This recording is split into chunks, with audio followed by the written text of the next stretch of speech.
What a great competition. Best of luck with that. Now, if I was to say to you, sheep placenta and bird droppings, yeah, you'd probably go laugh or go, ugh.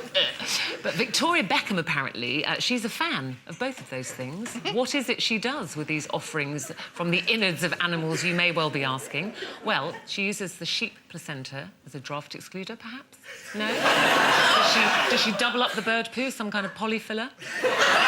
Who knows? But allegedly, she likes to smear both of those things on her face in an attempt to keep looking young. To keep looking young. You might go... Well, I'd rather smear it over David's.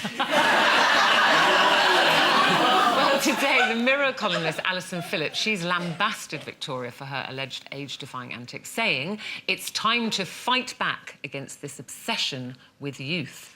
Does she have a point? Is it time to fight back, ladies? No! No? Listen.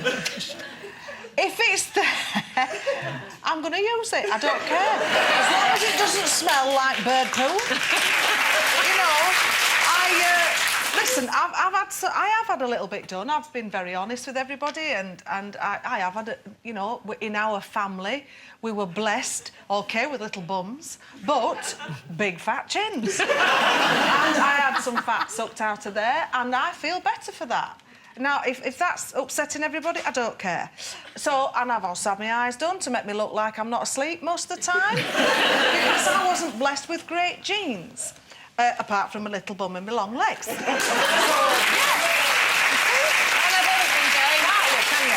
And if there's a cream out there for someone who has suffered with acne for most of her teenage years, I understand the need to have a skin that looks clear. And believe me, when you find something that works, it's like a eureka moment. Does it work? Does anything work, though? Yeah, I'll give it a go, love.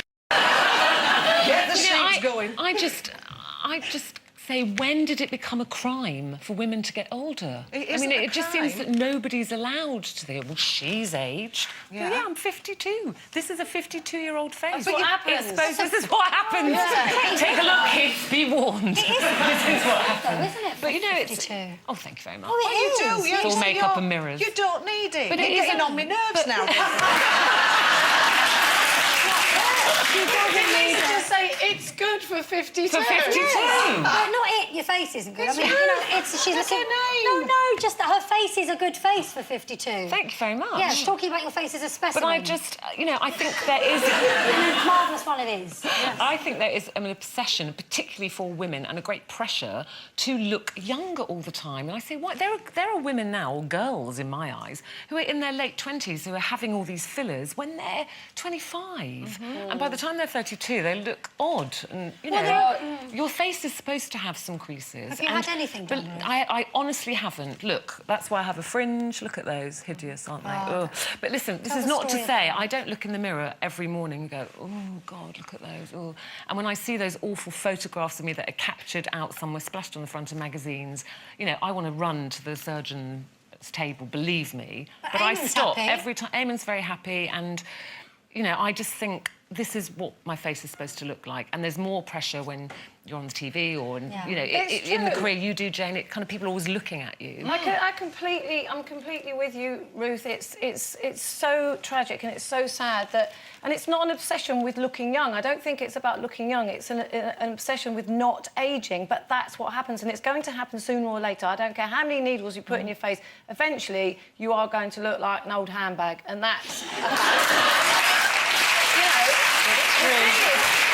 You can try whatever you like. You can try the sheep's placenta. And I know all these stars that say, oh, I look like this because I put sheep's placenta on my face.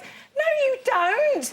It's just not possible. And this is a problem. It's a constant battle for women, especially of our age. And Lisa says to you, good face for 52. What is a 52-year-old face supposed to look like anymore? Like this. Compared to what? Compared to someone who maybe, you know, hasn't spent so much time in the sun or maybe, you know, has led a really sort of wild life.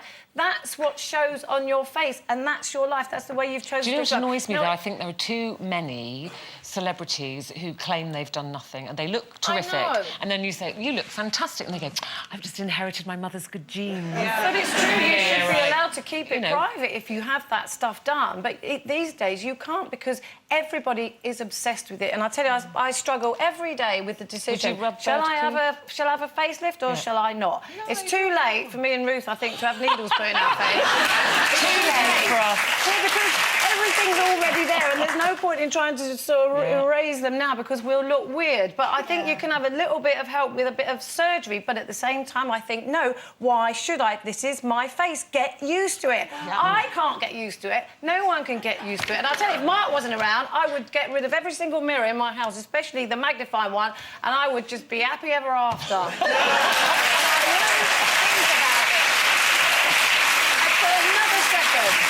Would you rub bird poo in your face? I'd rub anything in my face. Anything you like. I'm with Jane on this. I'm like, if someone's gone to the trouble of inventing something that's going to hold back the ears and you can get it in a pot and bung it on, then that's fine. Do it. I don't have a problem with needles in your face. I mean, I have had botulism in my face in my life. I don't do it regularly, and I tried it and I got scared because I actually couldn't move, and I was supposed to be acting at the time. It's not good for your profession. You can't express yourself. I'm anti-fillers because I think they change the way you look.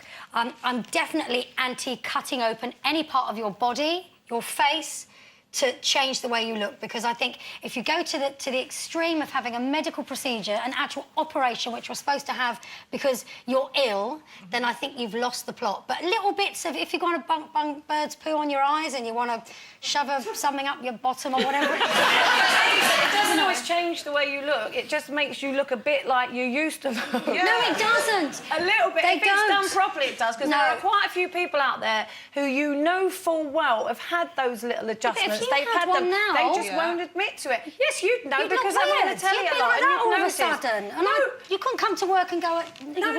I'm not going to have my neck like attached to the top of my head. I'm not going to go that far. It would be a tiny adjustment. You see, it's not like a serious. You and Ruth and Lisa are all really getting on my nerves because you've got that lovely. You've got that lovely jaw.